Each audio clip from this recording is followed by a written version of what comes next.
Genesis chapter 5. This is the book, the written record, the history of the generations of the descendants of Adam. When God created man, he made him in the likeness of God, not physical, but a spiritual personality and moral likeness. He created them male and female and blessed them and named them mankind at the time they were created.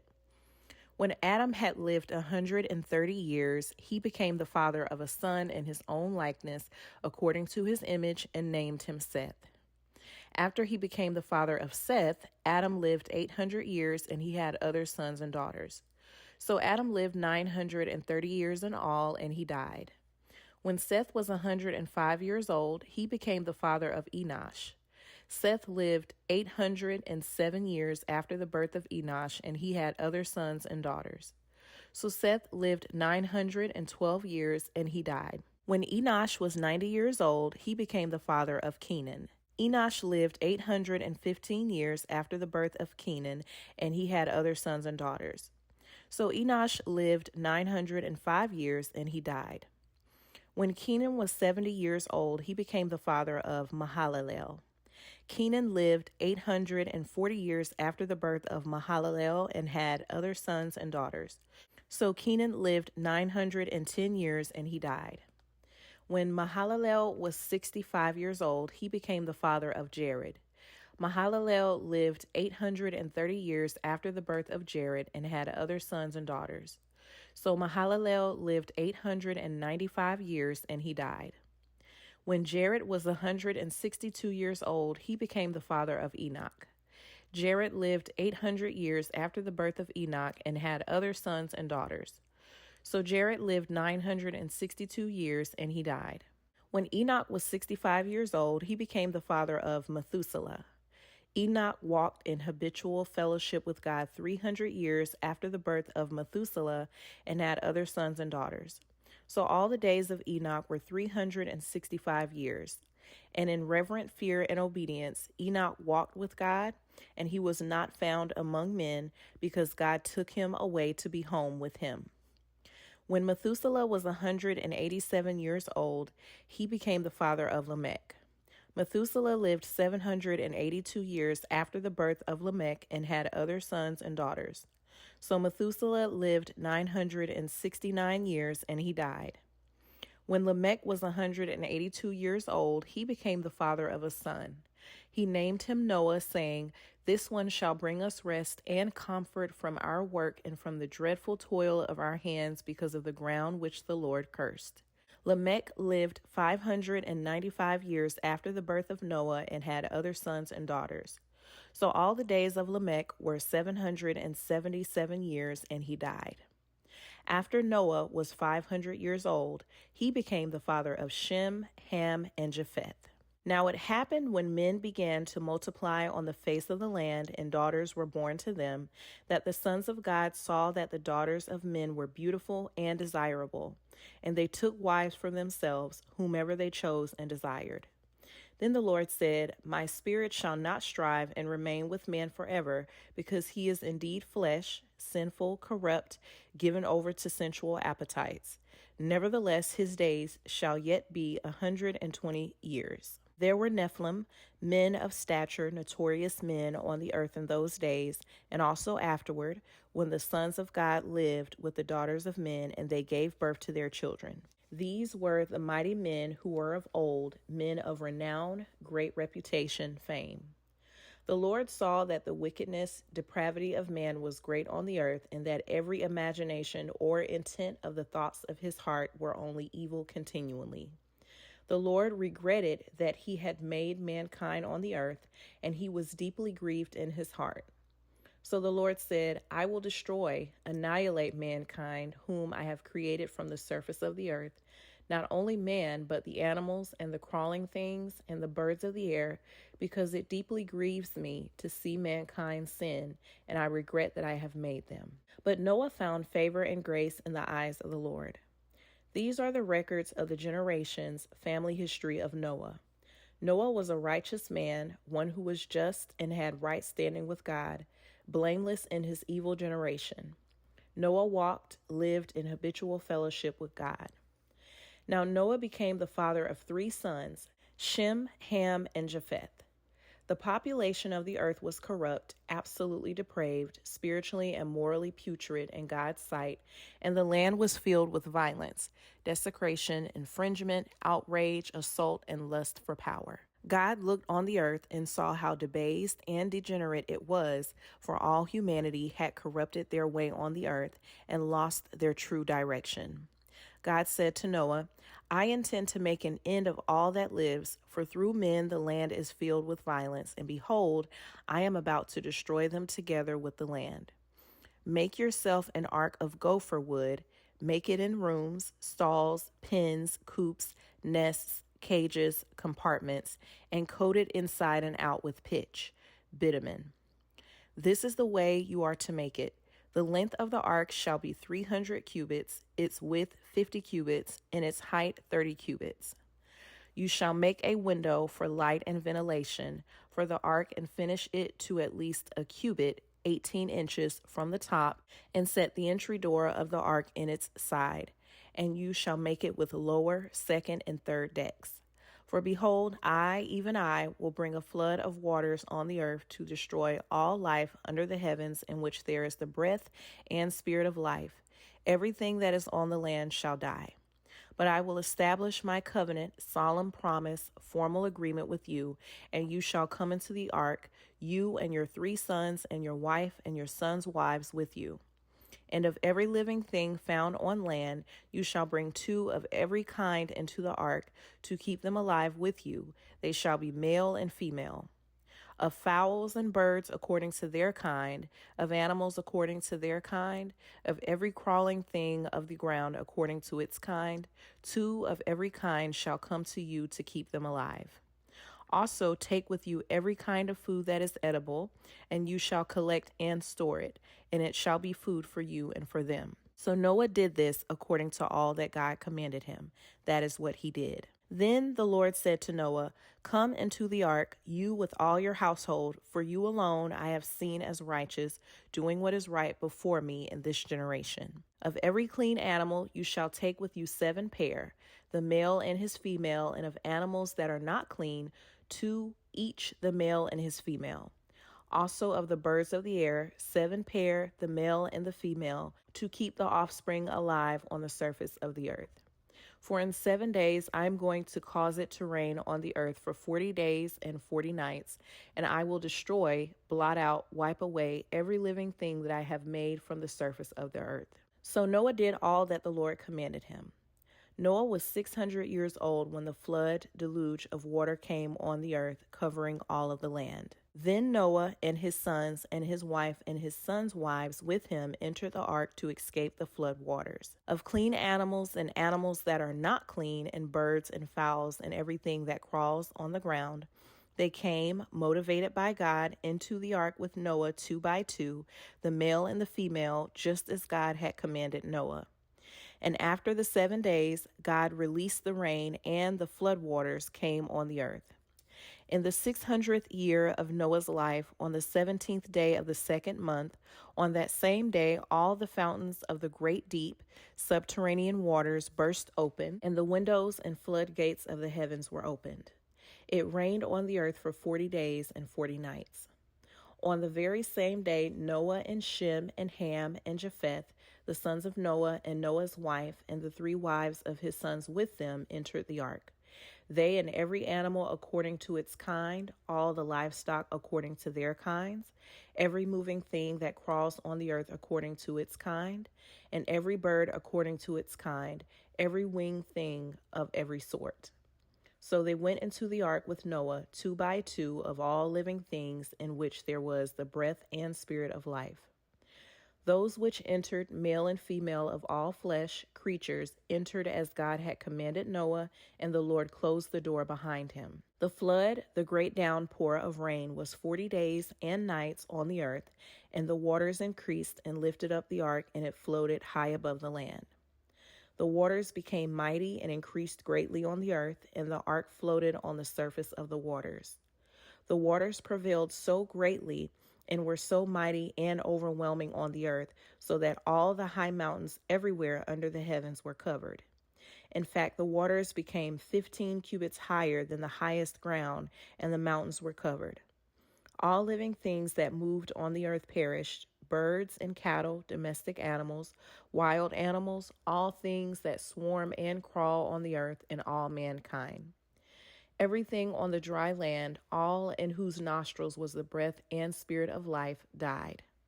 God destroyed, blotted out, wiped away every living thing that was on the surface of the earth.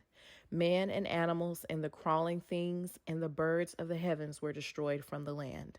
Only Noah and those who were with him in the ark remained alive. The waters covered all of the earth for 150 days, 5 months. And God remembered and thought kindly of Noah and every living thing and all the animals that were with him in the ark, and God made a wind blow over the land, and the waters receded. Also, the fountains of the deep, subterranean waters, and the windows of the heavens were closed. The pouring rain from the sky was restrained, and the waters receded steadily from the earth. At the end of 150 days, the waters had diminished. On the 17th day of the 7th month, 5 months after the rain began, the ark came to rest on the mountains of Ararat in Turkey. The waters continued to decrease until the 10th month. On the first day of the 10th month, the tops of the mountains were seen. At the end of another 40 days, Noah opened the window of the ark which he had made, and he sent out a raven which flew here and there until the waters were dried up from the earth. Then Noah sent out a dove to see if the water level had fallen below the surface of the land. But the dove found no place on which to rest the sole of her foot, and she returned to him to the ark, for the waters were still on the face of the entire earth. So he reached out his hand and took the dove and brought her into the ark. He waited another 7 days and again sent the dove out from the ark. The dove came back to him in the evening, and there in her beak was a fresh olive leaf. So Noah knew that the water level had subsided from the earth. Then he waited another 7 days and sent out the dove, but she did not return to him again. Now in the 601st year of Noah's life, on the first day of the first month, the waters were drying up from the earth. Then Noah removed the covering of the ark and looked, and the surface of the ground was drying. On the 27th day of the 2nd month, the land was entirely dry. And God spoke to Noah, saying, "Go out of the ark, you and your wife and your sons and their wives with you. Bring out with you every living thing from all flesh, birds and animals, and every crawling thing that crawls on the earth, that they may breed abundantly on the earth and be fruitful and multiply on the earth." So Noah went out, and his wife and his sons and their wives with him, after being in the ark 1 year and 10 days.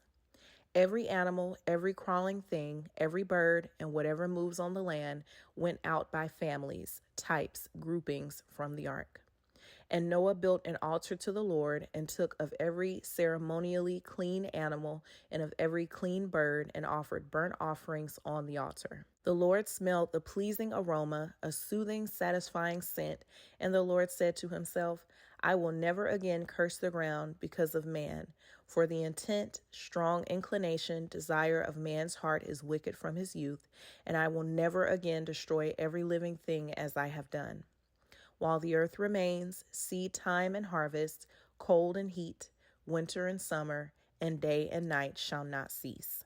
And God blessed Noah and his sons and said to them, "Be fruitful and multiply and fill the earth.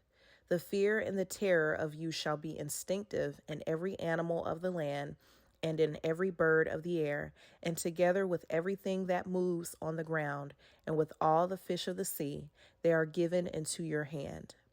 Every moving thing that lives shall be food for you. I give you everything as I gave you the green plants and vegetables. But you shall not eat meat along with its life, that is, its blood. For your lifeblood I will most certainly require an accounting.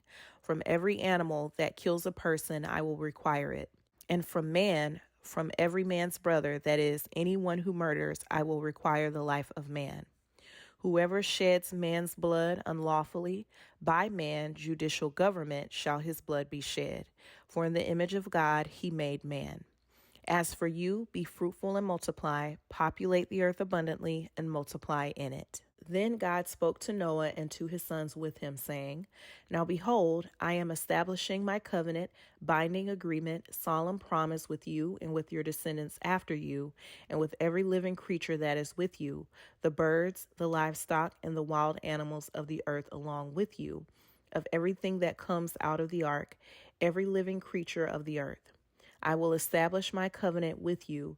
Never again shall all flesh be cut off by the water of a flood, nor shall there ever again be a flood to destroy and ruin the earth. And God said, This is the token, visible, symbol, memorial of the solemn covenant which I am making between me and you and every living creature that is with you for all future generations. I set my rainbow in the clouds, and it shall be a sign of a covenant between me and the earth. It shall come about when I bring clouds over the earth that the rainbow shall be seen in the clouds, and I will compassionately remember my covenant which is between me and you and every living creature of all flesh, and never again will the water become a flood to destroy all flesh. When the rainbow is in the clouds and I look at it, I will solemnly remember the everlasting covenant between God and every living creature of all flesh that is on the earth. And God said to Noah, This rainbow is the sign of the covenant, solemn pledge, binding agreement, which I have established between me and all living things on the earth. The sons of Noah who came out of the ark were Shem and Ham and Japheth. Ham would become the father of Canaan. These are the three sons of Noah, and from these men the whole earth was populated and scattered with inhabitants. And Noah began to farm and cultivate the ground, and he planted a vineyard. He drank some of the wine and became drunk, and he was uncovered and lay exposed inside his tent. Ham, the father of Canaan, saw by accident the nakedness of his father, and to his father's shame told his two brothers outside. So Shem and Japheth took a robe and put it on both their shoulders and walked backwards and covered the nakedness of their father. Their faces were turned away so that they did not see their father's nakedness. When Noah awoke from his wine-induced stupor, he knew what his younger son Ham had done to him. So he said, Cursed be Canaan, the son of Ham, a servant of servants, he shall be to his brothers. He also said, Blessed be the Lord, the God of Shem, and let Canaan be his servant. May God enlarge the land of Japheth, and let him dwell in the tents of Shem, and let Canaan be his servant. Noah lived 350 years after the flood. So all the days of Noah were 950 years, and he died. These are the records of the generations, descendants of Shem, Ham, and Japheth, the sons of Noah, and the sons born to them after the flood. The sons of Japheth, Gomer, Magog, Madai, Javan, Tubal, Meshech, and Tyrus. The sons of Gomer, Ashkenaz, Rephath, and Togarmah. The sons of Javan, Elisha, Tarshish, Kittim, and Dodanim. From these, the people of the coastlands of the nations were separated and spread into their lands, every one according to his own language, according to their constituent groups, families, and into their nations. The sons of Ham, Cush, Mizraim, from whom descended the Egyptians, Put, and Canaan. The sons of Cush, Seba, Havilah, Sabta, Ramah, and Sabteca, and the sons of Ramah, Sheba, and Dedan. Cush became the father of Nimrod. He became a mighty one on the earth. He was a mighty hunter before the Lord. Therefore it is said, like Nimrod, a mighty hunter before the Lord. The beginning of his kingdom was Babel, and Erech, and Akkad, and Calneh in the land of Shinar in Babylonia. From that land, Nimrod went to Assyria and built Nineveh, and Rehoboth, and Calah. And Nimrod built Rezin, which is between Nineveh and Calah. All these combined to form the great city of Nineveh. Mizraim, the ancestor of the Egyptians, became the father of Lidim, Anamim, Lahabim, Naphtahim, and Pathrusium, and Casluim, from whom came the Philistines, and Caphtorim. Canaan became the father of Sidon, his firstborn, and Heth, and the Jebusite, and the Amorite, and the Girgashite, and the Hivite, and the Archite, and the Sinite, and the Arvadite, and the Zemarite, and the Hamathite. Afterward, the families of the Canaanite were spread abroad. The territory of the Canaanite extended from Sidon as one goes to Gerar, as far as Gaza, and as one goes to Sodom and Gomorrah, and Admah and Zeboim as far as Lasha. These are the descendants of Ham according to their constituent groups, according to their languages, by their lands, and by their nations. Also to Shem, the father of all the children of Eber, including the Hebrews, the older brother of Japheth, children were born. The sons of Shem, Elam, Ashur, Arpachshad, Lud, and Amram. The sons of Amram, ancestor of the Syrians, Uz, Hul, Gether, and Mash. Arpachshad became the father of Shelah, and Shelah became the father of Eber. 2 sons were born to Eber. The name of one was Peleg, division, for the inhabitants of the earth were divided in his days, and his brother's name was Joktan.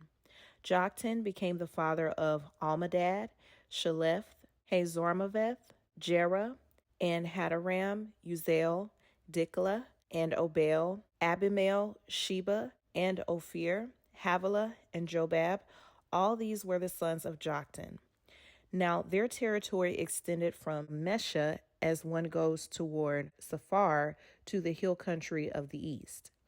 These are Shem's descendants according to their constituent groups, families according to their languages, by their lands according to their nations.